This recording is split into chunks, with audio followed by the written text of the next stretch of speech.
Skip to this timestamp if you just want to skip to the part where I take 1,000,000 damage. I'm going to spend some time talking about my journey to achieve that.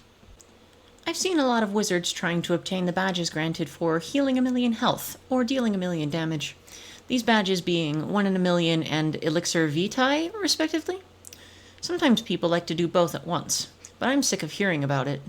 Everyone's so focused on winning that they never bother to pursue the title of biggest loser. I'm going for that title today. I want to take the highest amount of damage the game allows from one of the first enemies we ever fight as new students, Rattlebones.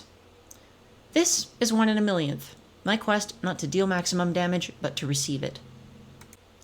Your first thought is probably why, and it's a good question. It's because I got the hat I'm going to talk about in a second from a Professor's Horde pack and was curious about just what I could accomplish with it. Your second question is probably how exactly this is going to work. Well, Rattlebones doesn't have any buffs except Death Trap, and according to the wiki has a 30% debuff to all outgoing damage to be easier on new players. So any hit he lands is necessarily going to be puny, right? This should be impossible. Not quite, thanks to Cyrus's Secret Skullcap, a hat you can obtain from the Professor's Horde pack. It comes with an item card for an 8-pip myth spell called Disjunction, which trades all hanging effects with your target. In other words, any blades and traps you have are transferred to your target, and any they have are transferred back to you. It's not the most practical spell due to its pip cost and the fact that it's banned from use in PvP and advanced combat, but it seems like it's built for this challenge. With this spell, you can stack as many buffs as you want, pull a switcheroo and dump them on an opponent, and with Archmastery, you can use the spell on any character, even without a Mastery Amulet, freeing the necklace slot for another very important item. Onto my gear choices for the challenge. The Skullcap takes the helmet slot, or I'd take Dwarven's Havoc Hood instead. The robe is some bizarre fodder that strangely enough has a 25% Bladestorm item card. Dragoon boots were picked for the Sharpened Blade and Potent Trap item cards, which stack with the trained version of Sharpened Blade and Potent Trap. For my wand, I chose the Sword of Kings because it's the only wand I had that had a buff, which isn't a Maycast, even if it's only 10%. Jewel of the Faint is a superstar of an amulet. It provides a 75% Faint card. I used my regular questing pet, a Snappy Griffin, for its Balanced Blade and 70% Faint cards. The ring and Athame slots didn't matter, because I didn't have any triangle gems with buffs to socket. Finally, for the deck, it turns out I need to cast so many versions of Faint that a school-specific deck would have prevented me from casting all the ones I had. So I picked a school-agnostic Caramel deck instead. I've also chosen not to name them for privacy reasons, but I found a Reddit comment from someone that said Nightbringer and Daybreaker, two other enchants that are normally useless due to their pip cost, also cause feints cast with them to stack with each other. Supposedly, each spelemental level of each spell stacks with all the others, so if you had multiple characters working on deploying spelemental upgraded Nightbringer traps, I guess you could stack even more, but I wanted this to be a solo challenge and not take an entire week to organize. As for spells, you can see most of the deck here. Satyr was kind of pointless. I had it in there from a much older, less ambitious goal of being one-shot from max health at max level, rather than going all the way to max damage.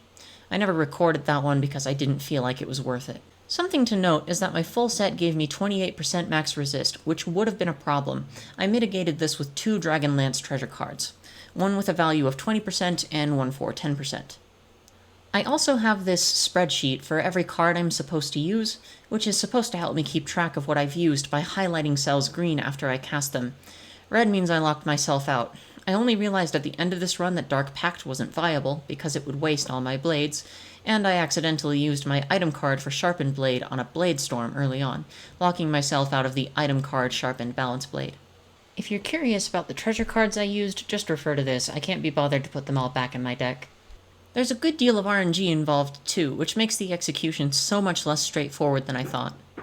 1. I prefer to go first in the fight. This isn't strictly necessary, but it's a nice to have and a creature comfort. If I was going to be sitting here recording for... oh god. I'd rather go first.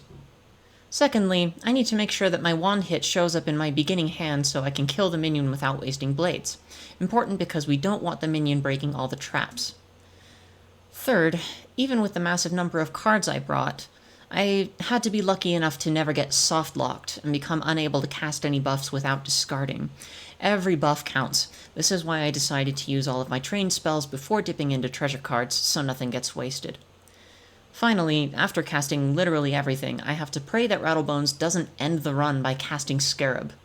Elemental, spirit, and school-specific buffs are very important to the strategy, and a balance hit would ruin everything. That just about sums up the strategy, but I'd like to mention a few spells or items I could have used but decided not to.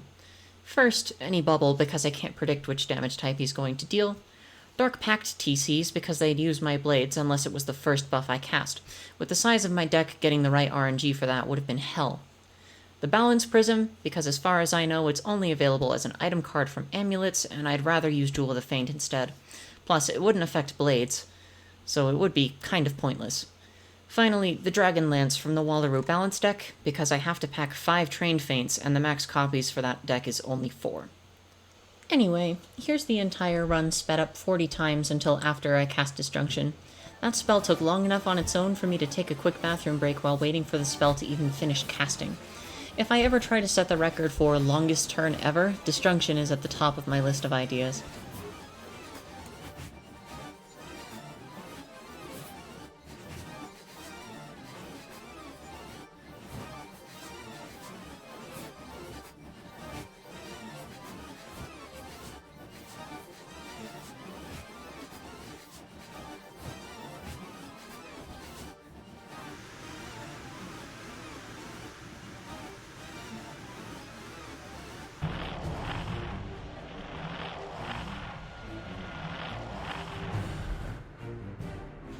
Rattlebones thankfully fizzled this hit, which gave me the opportunity to show the final number and type of buffs stacked on both me and himself. The number of buffs I'd stacked actually forced me to set the UI scale to tiny to fit everything on screen.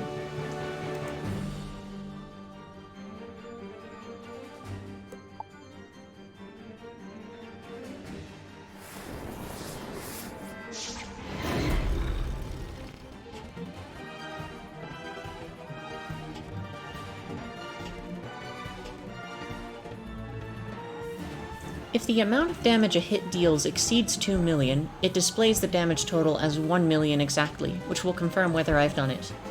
And success. I didn't record after this, but I was immediately sent to the Commons in the ugliest stitch of all time. Thanks for joining me. I hope you got some enjoyment out of watching me push the limits. You'll probably never see me make another video again. Goodbye.